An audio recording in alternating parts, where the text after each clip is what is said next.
Hello everyone. तो कैसे हैं आप सभी लोग। नेविगेट इंस्टीट्यूट पर आप सभी का स्वागत है। और आज की जो हमारी क्लास होने वाली है इसके अंदर हम स्टार्ट करने वाले हैं Madhya Pradesh motor vehicle rules 1994। बहुत सारे हम एक्ट पढ़ चुके हैं और जो है लग रहा होगा ना कि थक गए हैं हम पढ़ पढ़कर एक्ट।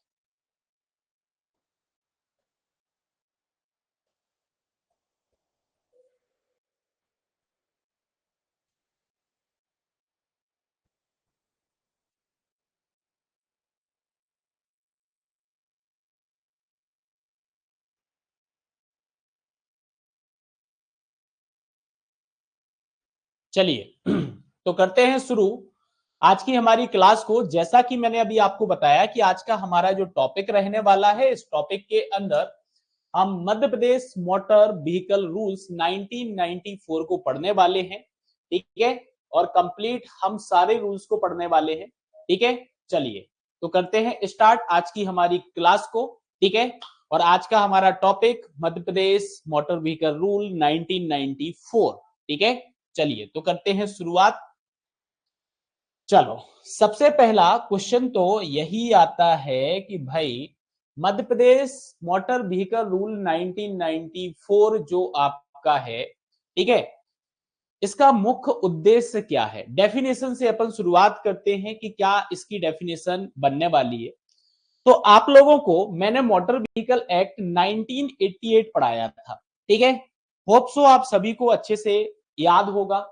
और 1988 के अंदर बहुत सारे आपको जो है सेक्शंस मैंने बताए हुए थे। ठीक है, तो सिंपल सी बात आप याद रखिएगा कि जो मोटर वाहन अधिनियम हमारा 1988 है उसके तहत जो भी रूल्स आपके हैं फ्रेम्ड किए गए हैं, जो भी फ्रेम्ड किए गए हैं, जैसे कि लाइसेंसिंग आपका हो गया, पंजीकरण आपका हो गया, परमिट आपका हो गया, मतलब कि रजिस्ट्रेशन आपका हो गया, व्हीकल का कंस्ट्रक्शन आपका हो गया।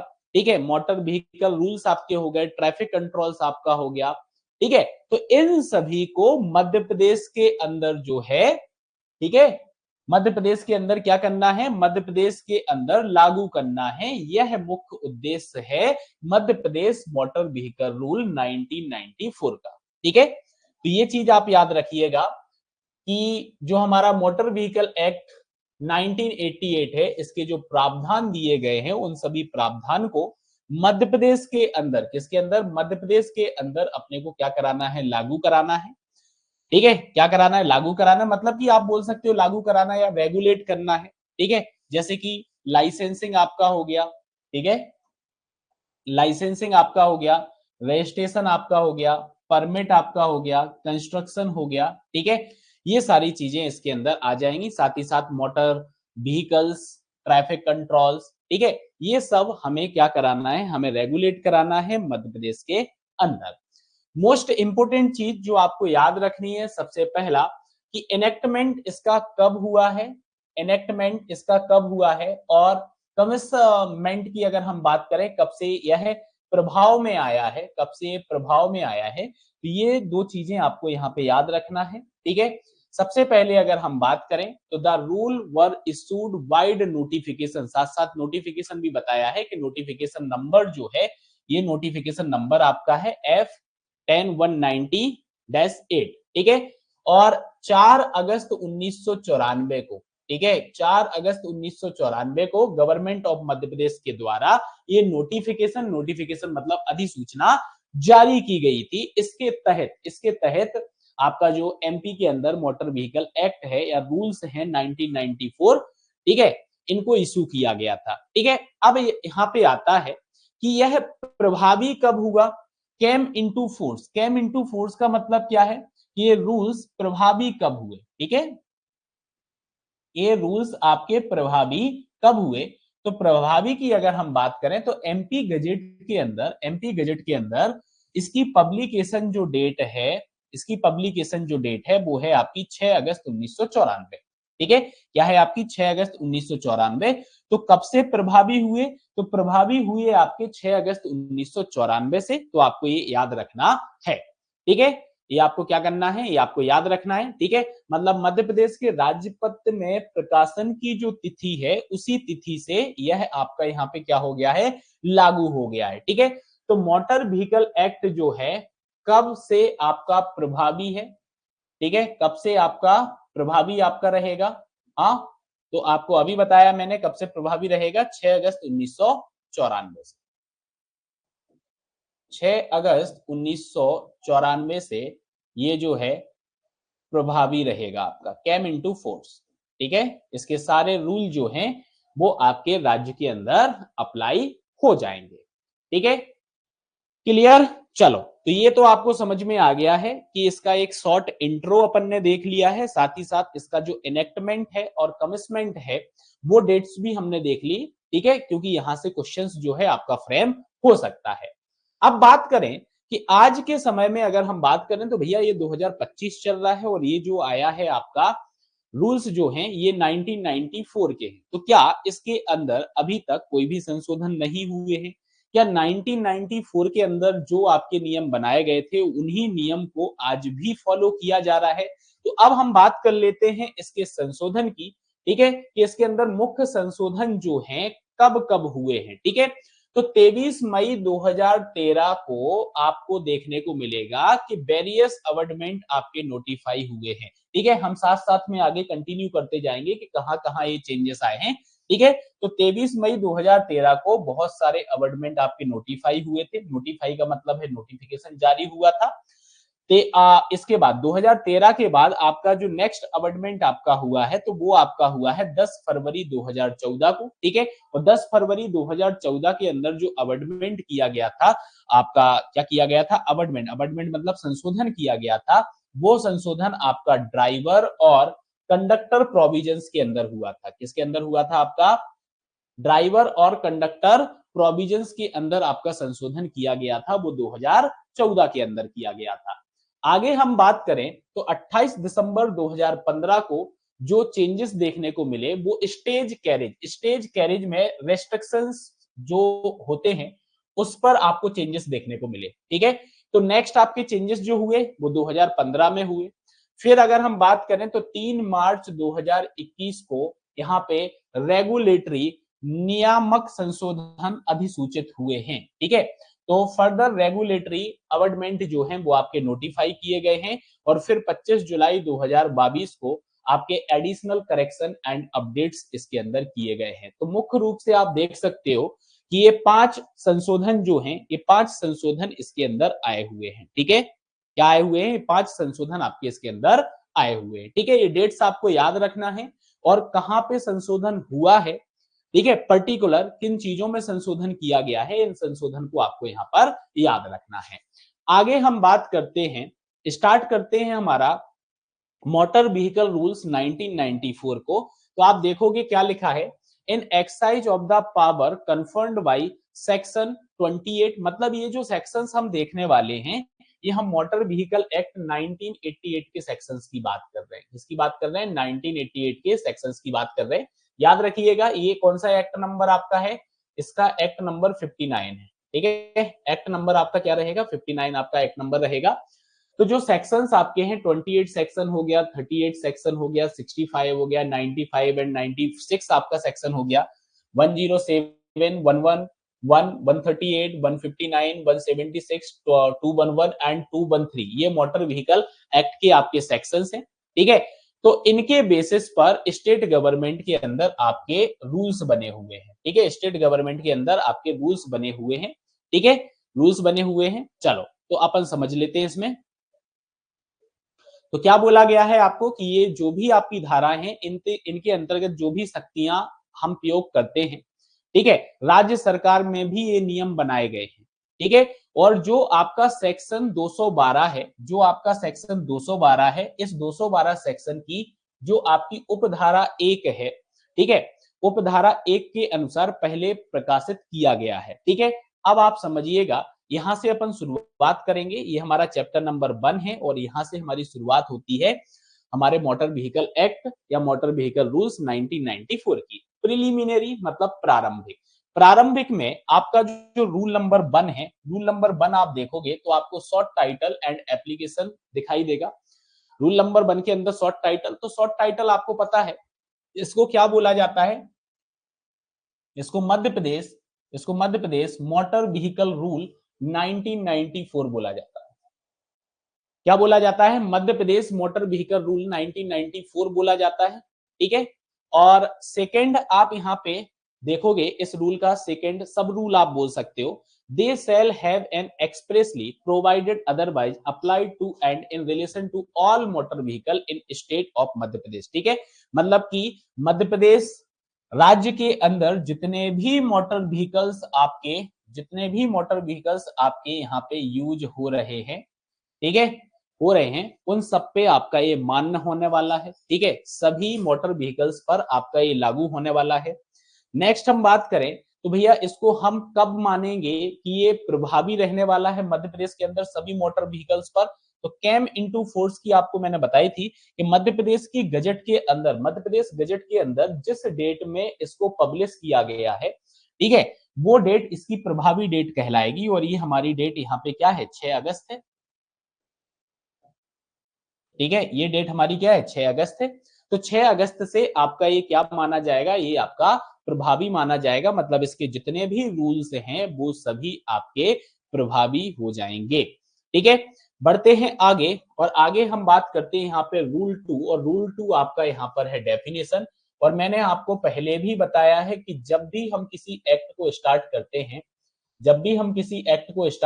हैं उस एक्ट की जान होती है डेफिनेशंस। अगर डेफिनेशंस आपको क्लियर हैं तो आप उस एक्ट को बहुत आसानी से समझ सकते हो, ठीक है। अब डेफिनेशंस की अगर हम बात करें तो सबसे पहली डेफिनेशंस आपको यहाँ पे देखने को मिलेगी एक्ट की।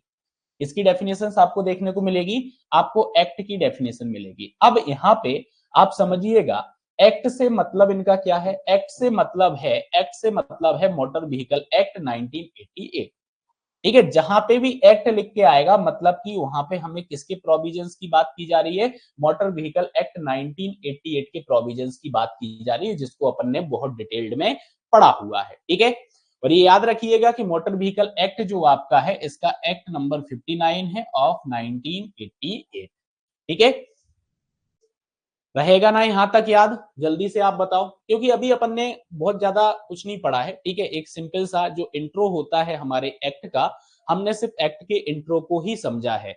अब मैन यहां से पॉइंट आपका स्टार्ट हो रहा है, ठीक है, मैन स्टार्ट हो रहा है, ठीक है। बहुत सारे एक्ट हैं हमारे सिलेबस के अंदर, और एक एक करके हम सारे एक्टों को पढ़ते जा रहे हैं, ठीक है। और हम मध्य प्रदेश सरकार के अंदर हम एग्जाम दे रहे हैं, तो इस एक्ट से आपके क्वेश्चंस जो हैं आपको एग्जाम में ज्यादा देखने को मिलने वाले हैं, ठीक है। चलिए आगे बढ़ते हैं। सबसे पहली जो डेफिनेशन है, वो डेफिनेशन आप देखोगे तो वो डेफिनेशन यहाँ पे किसकी दी गई है, और इस डेफिनेशन के अंदर डिफाइन किया गया है डिप्टी ट्रांसपोर्ट कमिश्नर को। ये डिप्टी ट्रांसपोर्ट कमिश्नर जो है ये आप कौन होंगे, और असिस्टेंट ट्रांसपोर्ट कमिश्नर की यहाँ पे बात की गई है, ठीक है। तो डिप्टी ट्रांसपोर्ट कमिश्नर और असिस्टेंट ट्रांसपोर्ट कमिश्नर वह अधिकारी होते हैं, ठीक है। इनको स्टेट गवर्नमेंट के द्वारा अपॉइंट किया जाता है, ठीक है। याद रखिएगा, इनको किसके द्वारा अपॉइंट किया जाता है? इसको स्टेट गवर्नमेंट के द्वारा यहाँ पे क्या किया जाता है, अपॉइंट किया जाता है, नियुक्त किया जाता है। इनके कार्य और कर्तव्य की अगर अपन बात करें तो ड्यूटी एंड फंक्शन की बात करें तो डिप्टी ट्रांसपोर्ट कमिश्नर और असिस्टेंट ट्रांसपोर्ट कमिश्नर के ड्यूटी और कर्तव्य क्या होने वाले हैं, ठीक है, ड्यूटीज एंड फंक्शंस क्या होने वाले हैं। तो ये जो रूल आपका है मोटर व्हीकल रूल, इसके अंतर्गत इनके ड्यूटी एंड फंक्शंस डिसाइड किए जाते हैं, ठीक है। तो आपको यहाँ पे याद रखना है क्या, कि डिप्टी ट्रांसपोर्ट कमिश्नर और असिस्टेंट ट्रांसपोर्ट कमिश्नर जो हैं, ये वो ऑफिसर्स होते हैं जिनको स्टेट गवर्नमेंट के द्वारा अपॉइंट किया जाता है टू परफॉर्म दीज रूल्स, ठीक है, एज अ ड्यूटी और फंक्शंस। चलिए आगे बढ़ते हैं। तो आगे यहाँ पे डिफाइन किया गया है सेंट्रल रूल को। इसको डिफाइन किया गया है, सेंट्रल रूल को डिफाइन किया गया है। सेंट्रल रूल आपके क्या होंगे? सेंट्रल रूल आपका क्या कहलाएगा? सिंपल सी बात करिएगा कि जो आपका मोटर व्हीकल रूल आपका 1989 है, ठीक है। अब आप बोलोगे सर अभी तो 88 पढ़ रहे थे, तो आप याद रखिएगा कि आपका सेंट्रल मोटर व्हीकल रूल्स 1989, ठीक है।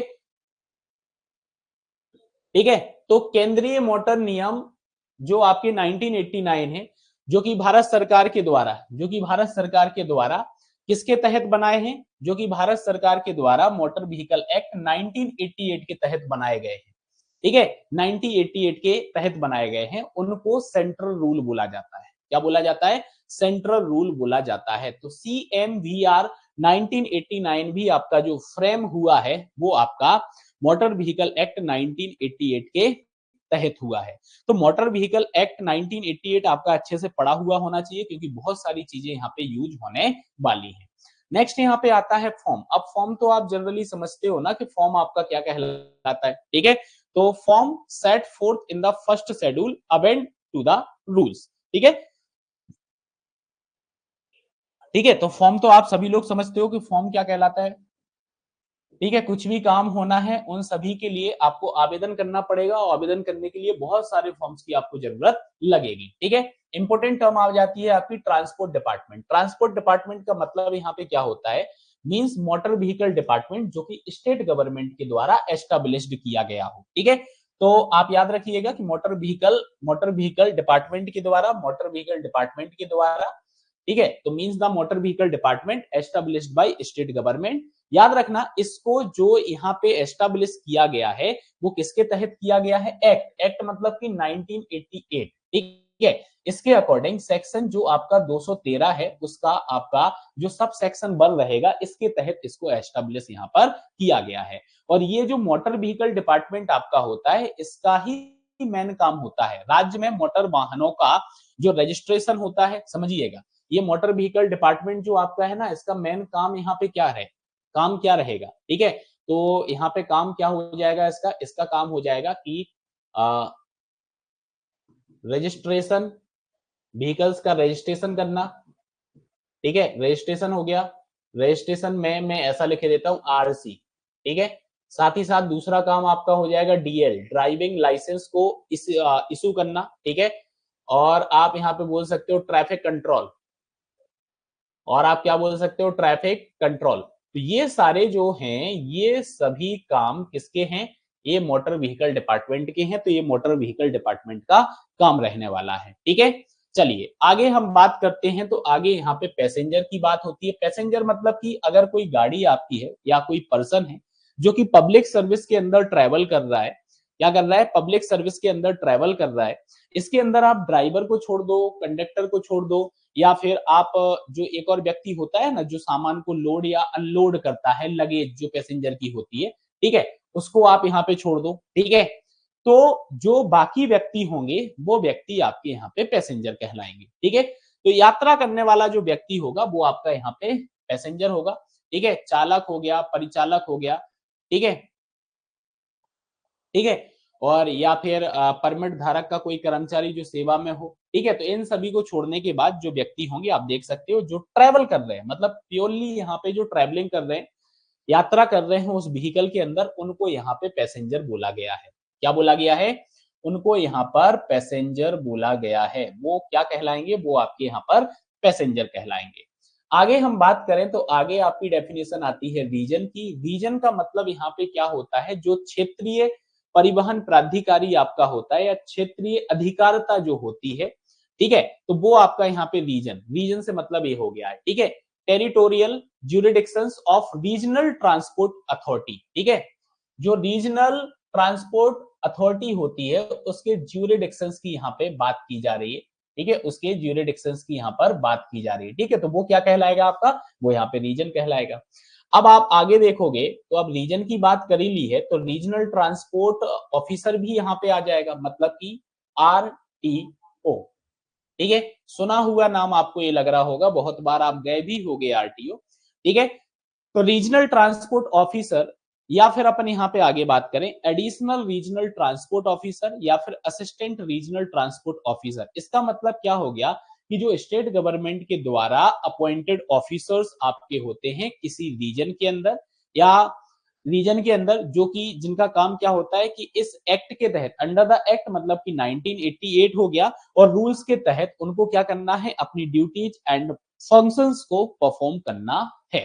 तो अगर आपसे पूछा जाता है कि रीजनल ट्रांसपोर्ट ऑफिसर क्या होता है, एडिशनल रीजनल ट्रांसपोर्ट ऑफिसर क्या होता है, असिस्टेंट रीजनल ट्रांसपोर्ट ऑफिसर क्या होता है, तो आप श्योरली यहाँ पे आंसर दे देना कि officer appointed by state government to perform duties and functions under the act and rules. ठीक है, एक्ट मतलब कि 1988 हो गया और रूल्स का मतलब यहाँ पे हो गया 1994 आपका।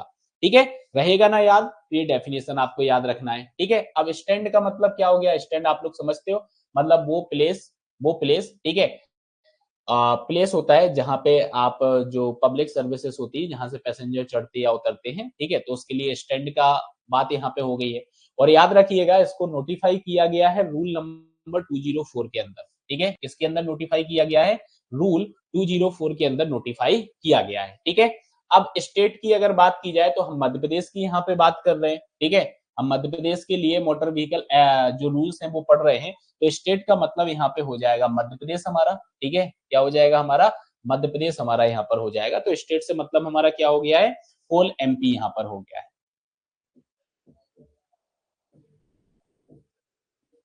क्या हो जाएगा हमारा, होल एमपी यहाँ पर हो जाएगा। ठीक है, आगे बढ़ते हैं। सेक्शन, सेक्शन का मतलब आपको पता है, सेक्शन का मतलब होता है आपका धारा। सेक्शन का मतलब क्या होता है, सेक्शन का मतलब होता है धारा। ठीक है, तो एक्ट, और एक्ट यहाँ पे कौन सा यूज हो रहा है, तो ये भी आपको याद रखना है कि यहाँ पे मोटर व्हीकल एक्ट की बात की जा रही है। किसकी बात की जा रही है, मोटर व्हीकल एक्ट की बात की जा रही है, मोटर व्हीकल एक्ट 1988। किसकी बात की जा रही है, मोटर व्हीकल एक्ट 1988 की यहाँ पर बात की जा रही है। ठीक है, अब आप समझिएगा, आगे आपको बोला है स्टेट गवर्नमेंट। स्टेट गवर्नमेंट से मतलब यहाँ पे राज्य सरकार से हो गया। क्या मतलब हो गया यहाँ पे, राज्य सरकार से यहाँ पे मतलब हो गया है। अब राज्य सरकार में यहाँ पे क्या आ जाएगा, राज्य सरकार में आ जाएगा मध्य प्रदेश। ठीक है, मध्य प्रदेश की सरकार आपकी आ जाएगी। ठीक है, तो स्टेट ऑफ मध्य प्रदेश, ठीक है, सॉरी, गवर्नमेंट ऑफ मध्य प्रदेश आपका आ जाएगा। ठीक है, क्लियर, यहां तक की बात क्लियर। अगली डेफिनेशन आप देखोगे तो अगली डेफिनेशन आपको यहाँ पे देखने को मिलेगी ट्रांसपोर्ट कमिश्नर की। इसकी डेफिनेशन देखने को मिलेगी, ट्रांसपोर्ट कमिश्नर की आपको डेफिनेशन देखने को मिलेगी। तो आप ऐसा बोल सकते हो कि ट्रांसपोर्ट कमिश्नर जो होता है, that is the head of motor vehicle department. ये क्या कौन होता है, ये आपका हेड व्यक्ति होता है। ठीक है, क्या होता है, हेड व्यक्ति होता है, किसका, ये है आपका हेड मोटर व्हीकल डिपार्टमेंट का।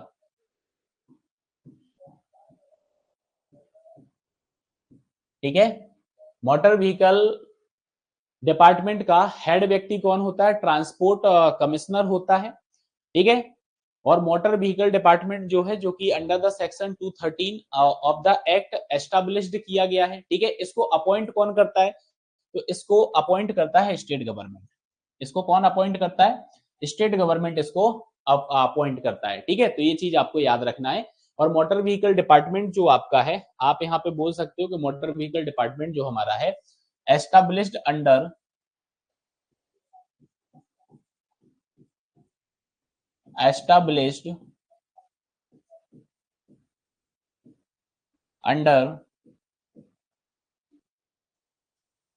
Section 213 of MB act 1988। ठीक है, क्लियर है यहां तक, जल्दी बताइए। ठीक है, इसके बाद आता है हमारा ट्रांसपोर्ट इंस्पेक्टर और ट्रांसपोर्ट सब इंस्पेक्टर। ठीक है, और यही वो परीक्षा है जिसके लिए हम ये सारे एक्ट पढ़ रहे हैं। इसी परीक्षा में आप जो है, आप अभी देने वाले हो इसी परीक्षा को, ट्रांसपोर्ट सब इंस्पेक्टर के लिए। ठीक है, साथ ही साथ आपका असिस्टेंट ट्रांसपोर्ट सब इंस्पेक्टर हो गया। मतलब कि याद रखिएगा, ये वो अधिकारी होते हैं जिनको जिनको कौन अपॉइंट करता है, जिनको ट्रांसपोर्ट कमिश्नर अपॉइंट करता है। ठीक है, जिनको कौन अपॉइंट करता है, जिनको ट्रांसपोर्ट कमिश्नर अपॉइंट करता है। ठीक है, तो ये चीज आपको यहाँ पे याद रखनी है, ये चीज आपको यहाँ पे याद रखनी है, कौन अपॉइंट करता है।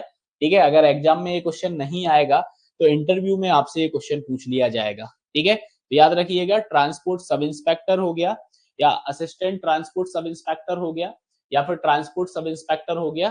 ठीक है, तो ये सभी वो अधिकारी होते हैं जिनको ट्रांसपोर्ट कमिश्नर के द्वारा, ट्रांसपोर्ट कमिश्नर मतलब परिवहन आयुक्त, आप ट्रांसपोर्ट कमिश्नर को क्या बोलोगे?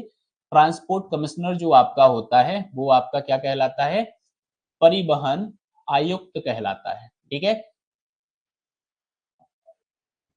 परिवहन आयुक्त होता है। ठीक है, तो परिवहन आयुक्त के द्वारा क्या किया जाता है? अपॉइंट किया जाता है। ठीक है, नेक्स्ट अगर हम बात करें तो नेक्स्ट हमारा ट्रिब्यूनल्स आता है। ये अपन बहुत बार यहाँ पे समझ चुके हैं। ठीक है, ये आपका ट्रिब्यूनल्स जो होता है that is the state transport appellate tribunals. ठीक है, एप्लीएट ट्रिब्यूनल्स मतलब कि आपका ये हो जाता है अपीलीय न्यायाधिकरण। ठीक है, जहां पे अपील्स वगैरह होती है। एप्लीएट का मतलब यहाँ पे क्या हो गया? अपीलीय ट्रिब्यूनल्स जो आपका है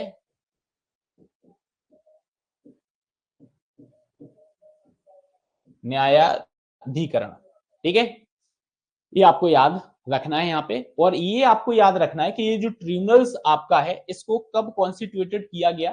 तो section 89, section 89 of subsection 2 of the act. Act का मतलब आपको पता है 1988 की बात हो रही है।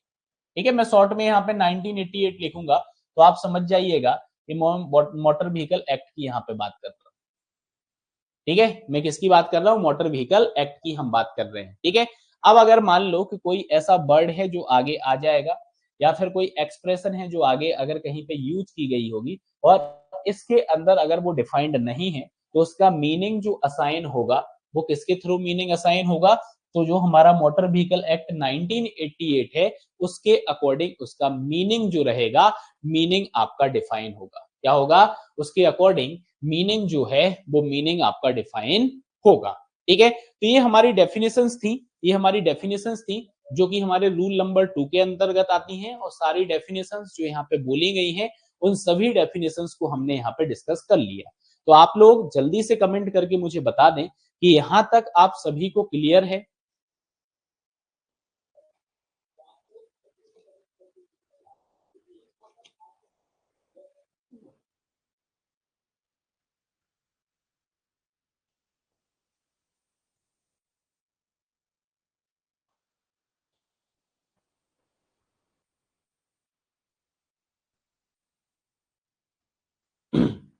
चलिए, तो चैप्टर नंबर 1 हमारा यहाँ पे कंप्लीट हो जाता है। अब हम बात करते हैं चैप्टर नंबर 2 की। और चैप्टर नंबर 2 के अंदर हमें बताया गया है licensing of driver of motor vehicle. ठीक है, तो जो वाहन चालक हैं उनके लाइसेंस के संबंध में क्या प्रावधान है, ये प्रावधान हमें चैप्टर नंबर 2 के अंदर देखने को मिलते हैं। जैसे सबसे पहले अगर आप रूल नंबर 3 देखोगे तो इसके अंदर लाइसेंसिंग अथॉरिटी के बारे में बताया गया है। किसके बारे में बताया गया है? लाइसेंसिंग अथॉरिटी के बारे में बताया गया है। लाइसेंसिंग अथॉरिटी का मतलब होता है लाइसेंसिंग प्राधिकारी जो होता है। ठीक है, अब यहाँ पे लाइसेंसिंग अथॉरिटी के अंदर क्या बताया गया है आप देखिएगा। Except in the case of driving school or institution, the licensing authority shall be officer। मतलब हम ड्राइविंग स्कूल्स और इंस्टीट्यूशन को यहाँ पे छोड़ दें। ठीक है, हम किनको छोड़ दें यहाँ पे? हम ड्राइविंग स्कूल और इंस्टीट्यूशंस को अगर हम यहाँ पे क्या कर दें? छोड़ दें। ठीक है, तो लाइसेंसिंग अथॉरिटी आपका क्या हो गया? Licensing authority shall be officers of the transport department of the rank of assistant regional transport officer or above or any other authority notified for the said purpose by the state government. ठीक है, तो आप समझिएगा राज्य सरकार के द्वारा कोई अधिसूचित प्राधिकारी है जो कि जिसकी रैंक जो रहेगी, उनकी रैंक क्या रहने वाली है? या तो वो असिस्टेंट रीजनल ट्रांसपोर्ट ऑफिसर, या फिर इसके अबव, या फिर एनी अथॉरिटी जो कि राज्य सरकार के द्वारा नोटिफाई की गई होगी, उसको आप क्या बोलोगे? उसको आप लाइसेंसिंग अथॉरिटी बोलोगे। ठीक है, मतलब ये वो लाइसेंसिंग अथॉरिटी हो गई है कि जो कि ड्राइविंग लाइसेंस को जारी करेगा, उसका नवीनीकरण करेगा, या फिर लाइसेंसिंग लाइसेंसिंग का अगर कोई और संबंधित प्रक्रिया होती है तो उस प्रक्रिया को फॉलो करेगा। ठीक है, तो लाइसेंसिंग अथॉरिटी का मेन आप यहाँ पे क्या बोल सकते हो कि भैया यह लाइसेंस को जारी करेंगे। लाइसेंसिंग अथॉरिटी क्या करेगा? यहाँ पे अगर मैं ऐसा लिख दूं डीएल, डीएल डीएल को क्या करना? जारी करना। ठीक है, ग्रांट करना। जारी करना, और क्या बोला था मैंने, और आपको बोला था कि इसका नवीनीकरण रिन्यूअल अगर आपको कराना है, या फिर मैंने आपको बोला था अन्य कोई प्रक्रिया,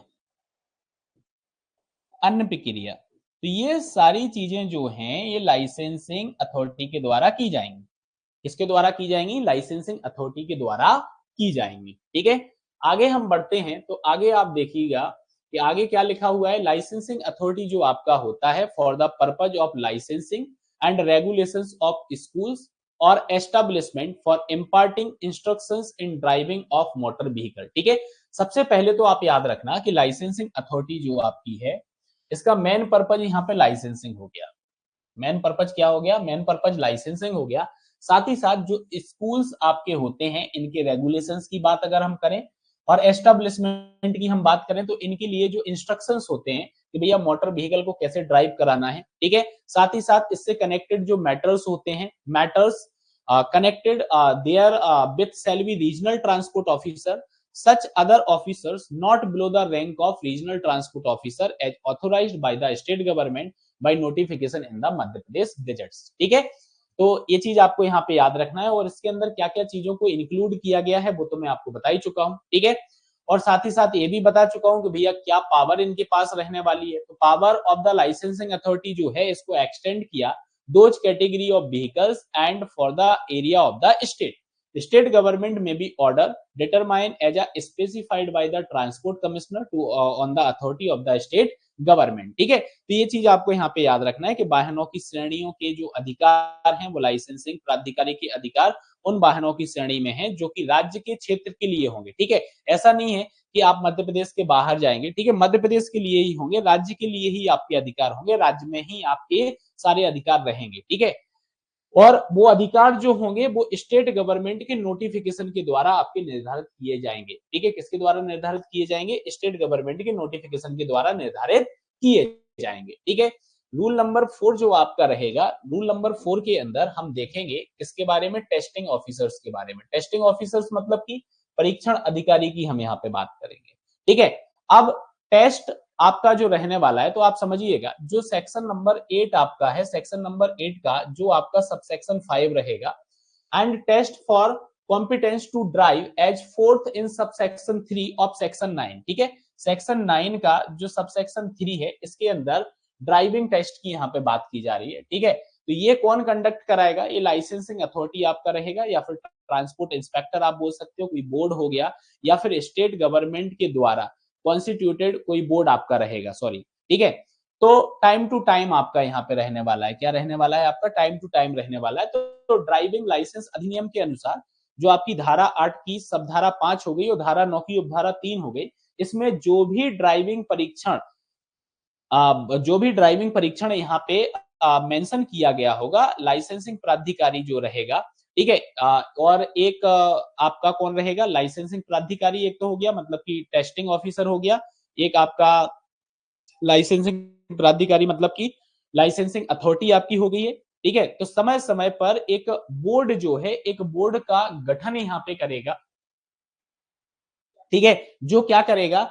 जो संचालित करेगा, समय समय पर जो भी गठित बोर्ड द्वारा संचालित किया जाएगा। क्या संचालित किया जाएगा? टेस्टिंग को संचालित किया जाएगा। ठीक है, इसको संचालित किया जाएगा, टेस्टिंग को यहाँ पर संचालित किया जाएगा। ठीक है, रूल नंबर 5 के अंदर प्रोडक्शन ऑफ व्हीकल की बात की गई है, मतलब कि वाहन का प्रस्तुतिकरण यहाँ पे बोला गया है। ठीक है, तो आवेदक जिस वाहन को यहाँ पे उपर्युक्त सेवा योग्य गाड़ी जो रहेगी उसको प्रस्तुत करना होगा। ठीक है, अगर आपने आवेदन किया है तो उस समय स्थान पर स्वयं हाजिर होना होगा लाइसेंसिंग प्राधिकारी के सामने। ठीक है, लाइसेंसिंग प्राधिकारी के सामने आपको स्वयं हाजिर होना होगा, और वो गाड़ी भी आपकी प्रस्तुत करना पड़ेगी आपको। ठीक है, ये कौन बताता है? ये आपका रूल नंबर 5 बताता है। ठीक है, कौन बताता है? ये आपका रूल नंबर 5 बताता है। और यहाँ पे जो प्रोविजन आपके चलेंगे वो प्रोविजन मोटर व्हीकल एक्ट के कौन से सेक्शन के तहत? सेक्शन 9 सब सेक्शन 6 के तहत आपके यहाँ पे प्रोविजंस चलने वाले हैं। ठीक है, तो आप याद रखिएगा। ठीक है, याद रखिएगा ये चीज। चलो, रूल नंबर 5A की हम बात करें तो that is the production of self address registered envelope, ठीक है, स्वयं संबोधित रजिस्टर्ड लिफाफे की प्रस्तुतिकरण की यहाँ पे बात की गई है। मतलब एप्लीकेंट जो है, applicant appearing for test of competence to drive, ठीक है, मतलब जो एप्लीकेंट है वो अपियर हो रहा है कि भैया हम जो है हम ड्राइव कर लेते हैं, इसके टेस्ट के लिए अपियर हो रहा है। तो फिर क्या होगा, the vehicle shall furnish a self address registered envelope compile with postal stamp of appropriate amount and acknowledgement due for sending the driving license on his postal address, ठीक है। तो यहाँ पे आप याद रखिएगा कि ये जो ड्राइविंग लाइसेंस आपका रहने वाला है, ड्राइविंग लाइसेंस रहने वाला है, पोस्टल एड्रेस पे आपका यहाँ पे सेंड हो जाएगा, जो अप्रोप्रिएट अमाउंट और एक्नॉलेजमेंट आपका जो ड्यू रहेगा, ठीक है, वो आपको यहाँ पे देना रहेगा, ठीक है।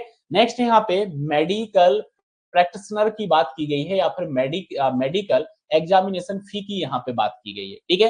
तो जो आपको याद होगा मोटर व्हीकल एक्ट के अंदर मैंने सेक्शन नंबर 8 आपको पढ़ाया था, इसका सबसेक्शन 3 जो है वो यहाँ पे बताता है कि भैया मेडिकल प्रैक्टिशनर कौन होगा, जिसके पास एमबीबीएस डिग्री होगी, ठीक है, एलोपैथी के अंदर रिकॉग्नाइज्ड यूनिवर्सिटी से, वही यहाँ पे ऑथोराइज्ड एग्जामिनर होगा जो कि ड्राइविंग लाइसेंस के लिए मेडिकल सर्टिफिकेट जो है आपको प्रोवाइड करेगा। क्या करेगा, मेडिकल सर्टिफिकेट प्रोवाइड करेगा।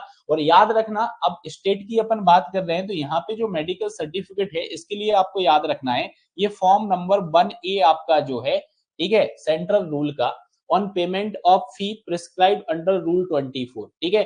तो रूल नंबर 24 के अंदर आपकी जो भी फी यहाँ पे प्रिस्क्राइब्ड है, ठीक है, तो यहाँ पे फॉर्म जो 1A आपका है उसके अंदर आपका मेडिकल प्रमाण पत्र फॉर्म 1A जो है वो होना चाहिए। ऐसा नहीं कि आप कोई सा भी फॉर्म लेके आ गए हो। यहाँ पे कौन सा फॉर्म स्पेसिफाई किया है मेडिकल सर्टिफिकेट के लिए, ये इंपॉर्टेंट चीज आपकी यहाँ पे आ जाती है, फॉर्म 1A आपका यहाँ पे आ जाता है। क्या आ जाता है आपका, फॉर्म 1A आपका यहाँ पे आ जाता है, ठीक है। और ये 1A आपको कहाँ देखने को मिलेगा, ऑफ सेंट्रल रूल, जो आपके सेंट्रल रूल है। सेंट्रल रूल अभी आपको बताए थे मैंने 1989, central rule of motor vehicle 1989, ठीक है। तो ये आपको याद रखना है कि फॉर्म 1A में आपका मेडिकल सर्टिफिकेट जो है वो आपका यहाँ पर इशू होना चाहिए। क्या होना चाहिए, इशू होना चाहिए, ठीक है। बढ़े आगे, आगे हम बढ़ते हैं तो रूल नंबर 7 यहाँ पे क्या बोलता है, authorisation to drive transport vehicle, ठीक है, परिवहन वाहन चलाने का प्राधिकरण यहाँ पे बात हो रही है, ठीक है। तो ट्रांसपोर्ट व्हीकल को ड्राइव करने के ऑथोराइजेशन की बात हो रही है। तो सबसे पहले इन्होंने क्या बोला कि a certificate for authorisation to drive a transport vehicle shall be made in, ठीक है। तो ऑथोराइजेशन जो आपका है, ऑथोराइजेशन मतलब कि जो अधिकृत प्रमाण पत्र फॉर्म आपका होगा, ठीक है। तो इंपॉर्टेंट चीज क्या है याद रखने की, सर्टिफिकेट ऑफ ऑथोराइजेशन जो आपको देखने को मिलेगा वो आपको कहाँ देखने को मिलेगा, तो ये फॉर्म आपको यहाँ पे याद रखना है, क्योंकि ये फॉर्म से आपको क्वेश्चन यहाँ पे पूछा जा सकता है। तो फॉर्म MPMBR180VA आपका साथ में रहेगा, ठीक है। अब इसके अंदर अगर हम बात करें तो निम्नलिखित साथ होता है, क्या क्या साथ होता है, सबसे पहला driving licence issued in form 6 और 7 ऑफ द सेंट्रल रूल, ठीक है। तो जो ड्राइविंग लाइसेंस आपका फॉर्म 6 और 7 सेंट्रल रूल के द्वारा इशू किया गया है, साथ ही साथ जो रूल 24 के अंदर आपकी फी प्रिस्क्राइब्ड की गई है या स्पेसिफाइड की गई है, वो फीस आपकी यहाँ पे रहने वाली है, ठीक है। साथ ही साथ फिर क्या बोला है कि licensing authority to which application is made for grant authorisation under this rule. अब यहाँ पे आपको ऑथोराइजेशन चाहिए कि आपको ट्रांसपोर्ट व्हीकल चलाना है, ठीक है, तो इसके लिए ग्रांट आपको चाहिए। ग्रांट कौन देने वाला है, ग्रांट यहाँ पे लाइसेंसिंग अथॉरिटी आपको प्रोवाइड कराएगी। कौन प्रोवाइड कराएगी, लाइसेंसिंग अथॉरिटी प्रोवाइड करेगी। इफ इट थिंक फिट, अगर उसको हो जाता है कि भैया आप फिट हो, तो यहाँ पे applicant fit person for being granted of authorisation, application is not disqualified, application आपकी डिस्क्वालिफाइड नहीं होगी फॉर होल्डिंग और obtaining a driving licence to drive, otherwise make inquiry into the character and antecedent from the superintendent of police within whose jurisdictions the applicant reside, ठीक है। तो जिस area में applicant रहता है वहां के जो एसपी साहब रहेंगे उनके द्वारा आपके कैरेक्टर की इंक्वायरी की जाएगी, ठीक है, इंक्वायरी की जाएगी, ठीक है। तो सिंपल सी बात है, सिंपल सी बात है आपकी कि पास आवेदन किया गया है, लाइसेंसिंग अथॉरिटी के पास आवेदन किया गया है, तो उचित, अगर वो उचित समझता है तो आवेदक प्राधिकरण दिए जाने योग्य उपर्युक्त व्यक्ति है या नहीं है, ड्राइविंग लाइसेंस रखने या प्राप्त करने या वाहन चलाने के अपात्र तो नहीं है, डिस्क्वालिफिकेशन के लायक तो नहीं, तो आवेदक का चरित्र जो हो गया, पूर्ववृत्त आपका हो गया, तो पुलिस अधीक्षक से जानकारी मांग सकता है, जो कि उसके अधिकार क्षेत्र में आता है जहां पे वह व्यक्ति निवास करता है। ठीक है, तो अब अगर मांगेगा वहां से, तो वहां से आपकी इंक्वायरी के लिए भैया भेजा जाएगा। ठीक है, जैसा आपने देखा होगा ना कि आप पासपोर्ट वगैरह के लिए अप्लाई करते हो, ठीक है, तो जो आपका नियर बाई थाना होता है जहां आप रहते हो, तो वहां से भी आप पुलिस वाले जो व्यक्ति होते हैं वो आते हैं और आपकी इंक्वायरी करते हैं। इंक्वायरी करने के बाद फिर यहाँ से वापस से भेज देंगे अपना, ठीक है, लेटर बना के, और आपका जो है पासपोर्ट आपका इशू हो जाता है। बस इसी तरीके से कि आपको अगर ट्रांसपोर्ट व्हीकल को ड्राइव करना है तो आपकी भी इस तरीके से इंक्वायरी की जा सकती है कि आप सच में चला सकते हो या नहीं चला सकते हो। ठीक है, ये सारी चीजें आपकी यहाँ पर रहेंगी। क्लियर है यहाँ तक? जल्दी बताइए, यहाँ तक की बात क्लियर आप सभी को?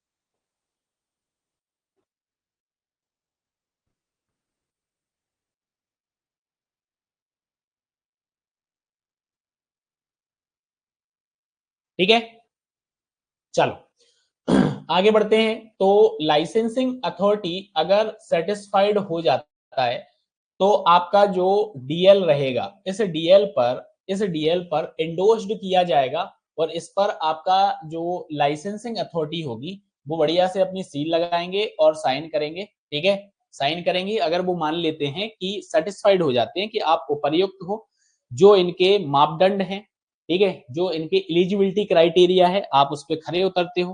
ठीक है, खरे उतरते हो तो परिवहन वाहन चलाने के लिए आपको उपर्युक्त माना जाएगा और आपका जो ड्राइविंग लाइसेंस होगा उस पर लाइसेंसिंग प्राधिकारी के द्वारा बढ़िया से सील लगाई जाएगी, साइन किए जाएंगे।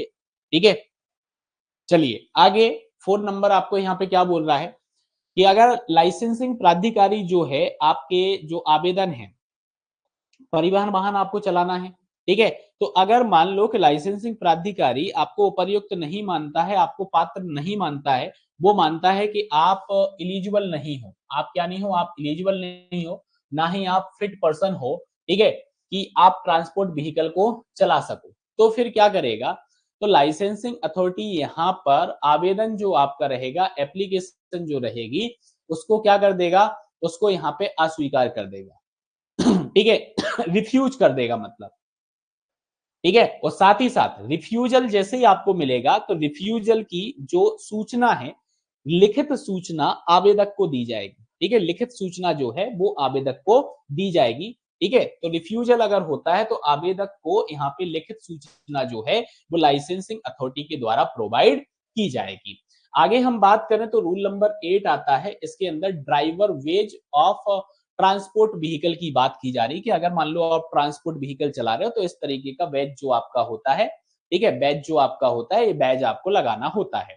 अब इस बैज से अगर मैं बात करूं तो इंपोर्टेंट आपका ये रूल नंबर 8 हो जाता है, आपको एग्जाम में क्वेश्चन पूछने मतलब पूछा जा सकता है इससे। तो याद रखिएगा, वेज जो आपका होता है ये सर्कुलर प्लास्टिक और मेटल वेज आपका होता है। ठीक है, क्या होता है, सर्कुलर प्लास्टिक और मेटल वेज आपका होता है, जो कि लाइसेंसिंग अथॉरिटी के द्वारा उस पर्सन को दिया जाता है जो कि ट्रांसपोर्ट व्हीकल को चलाएगा। ठीक है, किस रूल के तहत, under the rule 7, under the rule 7। ठीक है, authorisation of transport vehicle, drive to transport vehicle की बात की थी, तो उसके तहत आप समझिएगा इसको। ठीक है, और इसकी जो फी रहने वाली है वो आपको रूल नंबर 24 के अंदर स्पेसिफाई की गई है कि इसकी फी क्या रहेगी। ठीक है, तो आप याद रखिएगा, वृत्ताकार होता है, प्लास्टिक का रहेगा या फिर आपका धातु का रहेगा। ठीक है, veg shall be in the form illustrated in the second schedule।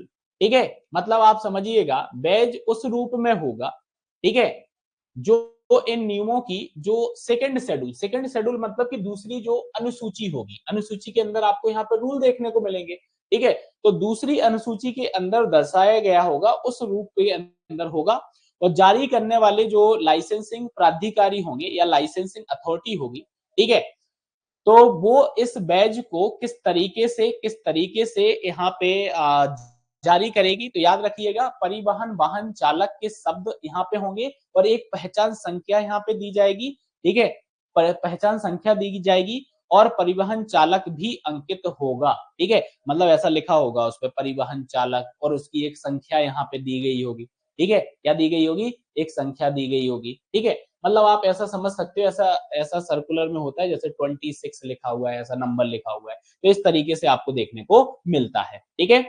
अब याद रखिएगा कि जो ड्राइवर ट्रांसपोर्ट व्हीकल को चलाता है या परिवहन वाहन को चलाने वाला जो चालक है वो ड्यूटी पर रहते हुए उस बैज को कैसे प्रदर्शित करेगा, तो उस बैज को प्रदर्शित करने के लिए उसे क्या करना पड़ेगा, left side of his chest, ये चीज आप याद रखिएगा, left side of his chest, इस पे आपको प्रदर्शित करना होगा, यहाँ पे आपको लगाना होगा। जैसे अगर मैं बोलूं कि ये मेरा लेफ्ट हैंड है, तो ये जो मेरी पॉकेट है, इस पॉकेट के ऊपर आपको क्या करना पड़ेगा, उस बैज को लगाना पड़ेगा, ठीक है। तो ये इंपोर्टेंट आपका है, ये आप यहाँ पे याद रखिएगा, ठीक है।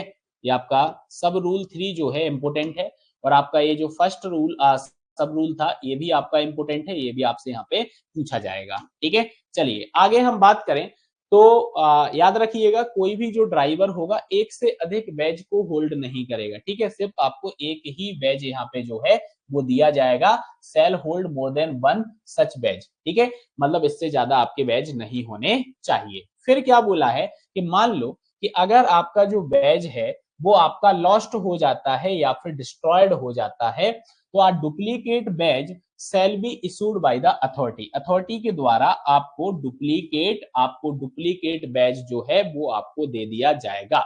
इसके लिए एप्लीकेशन आपको लिखनी पड़ेगी और फॉर्म नंबर जो आपका होगा वो फॉर्म नंबर कौन सा होगा, तो फॉर्म MPMBR2 आपका होगा DTBB, ठीक है, ट्रांसपोर्ट व्हीकल बैज आपका हो गया, ठीक है, duplicate transport vehicle badge accompanied by the fee at specified rule number 24, तो रूल नंबर 24 के अंदर जो फी है उस फी के साथ आपको एप्लीकेशन लिखना है, और वो एप्लीकेशन आपका कौन से फॉर्म के साथ जाएगा, वो फॉर्म नंबर आपको यहाँ पे याद रखना है, एग्जाम में फॉर्म नंबर भी आपसे पूछा जा सकता है, MPMVR2 आपका यहाँ पे रहेगा, और इसके तहत आप डुप्लीकेट बैज जो है वो अथॉरिटी से ले सकते हो, अथॉरिटी आपको यहाँ पे डुप्लीकेट बैज को इशू कर देगा, ठीक है।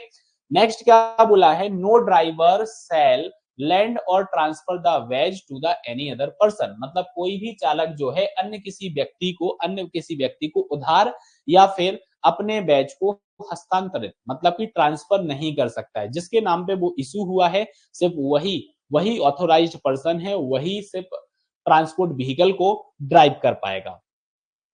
नेक्स्ट यहाँ पे 7 नंबर जो आपका सब रूल है, ये क्या बोल रहा है, any person finding a badge shall unless he return the same to a person whom he know to be the holder for with surrender it to the authority by whom it was issued or the nearest police station, ठीक है, मतलब जो भी व्यक्ति बैज पाए हुए हैं, अगर बैज के धारक को नहीं लौटा सकता है तो उसे तुरंत जारी करने वाले प्राधिकारी या फिर नजदीकी पुलिस स्टेशन को सौंप देना है, ठीक है। तो any person finding a badge, अगर कोई व्यक्ति अपने बैज को ढूंढ नहीं पा रहा है, ठीक है, finding a badge shall, any person finding a badge shall unless he return the same to the person, ठीक है, अगर किसी को बैज मिल जाता है, मान लो गिर गया, किसी को मिल गया है, तो अब वो उसको लौटा नहीं पा रहा है, तो फिर वो क्या करे, बढ़िया से क्या जाए, अपने पास की पुलिस स्टेशन पे जाए या फिर प्राधिकारी के पास जाए और वहां पे वो सबमिट कर सकता है, ठीक है। नेक्स्ट आप देखोगे तो सब रूल 8 यहाँ पे क्या बोलता है, सब रूल 8 यहाँ पे ये बोल सकता है कि जो ड्राइविंग लाइसेंस की हम बात कर रहे हैं, तो परिवहन वाहन चलाने का जो अधिकार है, ऑथोराइजेशन है, ड्राइविंग लाइसेंस जो आपका है, तो authorisation on a driving licence आपको जो मिला हुआ है, ठीक है, इसको निलंबित रद्द करने का भी अधिकार किसके पास है, लाइसेंसिंग अथॉरिटी के पास है, ठीक है। तो आप याद रखिएगा, ठीक है, तो जैसे ही निलंबित होता है या फिर रद्द होता है या फिर समय समाप्ति हो जाती है उस बैज की, तो आपको यहाँ पे क्या करना है, 7 डेज के अंदर, कितने डेज के अंदर, 7 डेज के अंदर आपको क्या करना पड़ेगा, उस लाइसेंसिंग अथॉरिटी को जो बैज आपका बना हुआ है, जिसने आपको बैज इशू किया हुआ है, उसको क्या करना होगा, उसको आपको सबमिट करना होगा। तो ये टाइम पीरियड आप यहाँ पे याद रखिएगा, ये किस केस में है? ये आपका है निलंबित, रद्द या फिर समय समाप्त होने पर, इन केसेस के अंदर, ठीक है।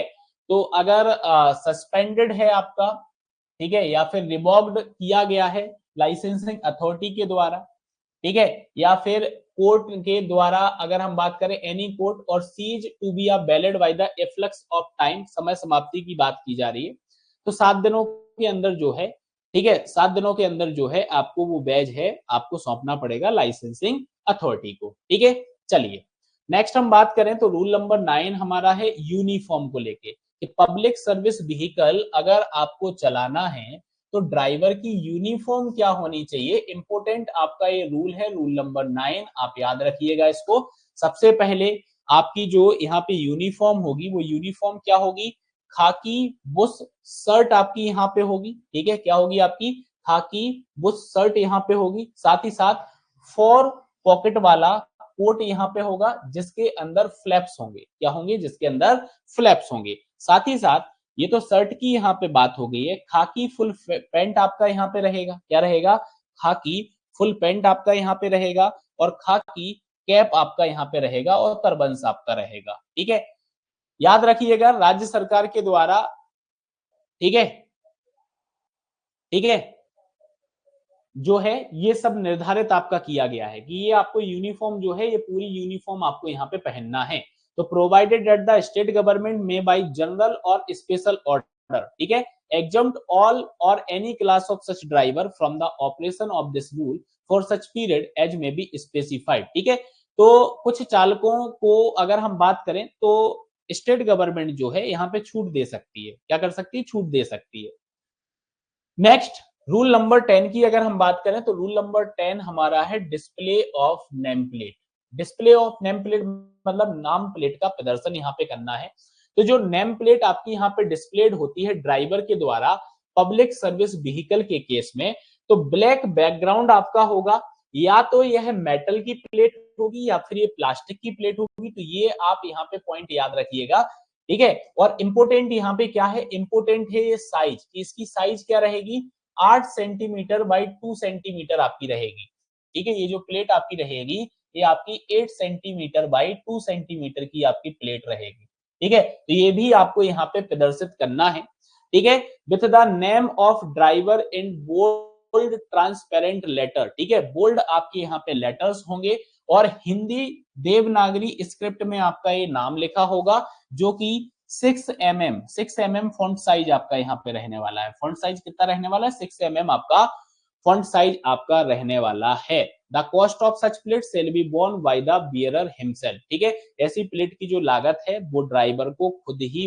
वहन करनी पड़ेगी, ठीक है। तो वो यहाँ पे नाम नहीं लगा रहता है, नाम लिखा हुआ रहता है, प्लेट नेम प्लेट जो रहती है, तो नेम प्लेट पे अपना नाम लिखवाना है। तो 8 सेंटीमीटर बाई 2 सेंटीमीटर की आपकी प्लेट हो जाएगी, और उस प्लेट पर आपका जो रहेगा बैकग्राउंड ब्लैक बैकग्राउंड रहेगा, देवनागरी स्क्रिप्ट के अंदर आपको नाम लिखाना है, और उसमें जो लेटर फॉन्ट का साइज रहने वाला है वो 6 mm का आपका साइज रहने वाला है।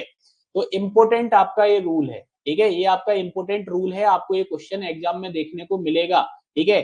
बाद में मत कहना कि मैंने आपको बताया नहीं है, ये क्वेश्चन आपको एग्जाम में देखने को मिलेगा। जहां पे आईएमपी लिख रहा हूं वो तो आपको पढ़ना ही है, ठीक है। मैं भी समझ रहा हूं कि आपका ये जो एग्जाम होने वाला है ट्रांसपोर्ट सब इंस्पेक्टर का, इसके अंदर सिलेबस जो है बहुत ज्यादा वास्ट सिलेबस दिया हुआ है, मतलब इतने सारे एक्ट्स दे दिए हैं, आप क्या क्या चीजों को याद रखोगे। इसलिए मैं जहां पे भी आईएमपी मार्क कर रहा हूं, ये आईएमपी पॉइंट तो आपको याद करके जाना है, ठीक है, ये आईएमपी पॉइंट तो आपको याद करके जाना है। और हम मध्य प्रदेश के अंदर इस एग्जाम को दे रहे हैं, तो ये तो आपको और क्लियर होना चाहिए, ठीक है। तो आज की क्लास के लिए हमने रूल 10 तक कंप्लीट कर लिया है। इसका आगे का जो रूल है हम उसको अगली क्लास के अंदर कवर अप करेंगे, ठीक है। और आप लोग नेविगेट इंस्टीट्यूट के यूट्यूब चैनल को जरूर सब्सक्राइब करें, और आपको हमारा कंटेंट अच्छा लग रहा है तो लाइक करें, कमेंट करें, शेयर करें और सब्सक्राइब करें, ठीक है। और अगर आपको इस एग्जाम से संबंधित कोई भी कोर्स चाहिए तो ये आपको नेविगेट प्राइम ऐप पर मिल जाएगा, ठीक है। बाकी यूट्यूब पर जो हमारी फ्री क्लासेस होती हैं उसकी जो पीडीएफ्स हैं वो भी आपको नेविगेट प्राइम ऐप पर फ्री मटेरियल सेक्शंस के अंदर मिल जाएंगी, ठीक है। तो आप नेविगेट प्राइम ऐप को डाउनलोड कर सकते हो, ठीक है। चलिए, तो आज की क्लास को करते हैं यहीं पर समाप्त, मिलते हैं अगली क्लास में। Thank you, class over.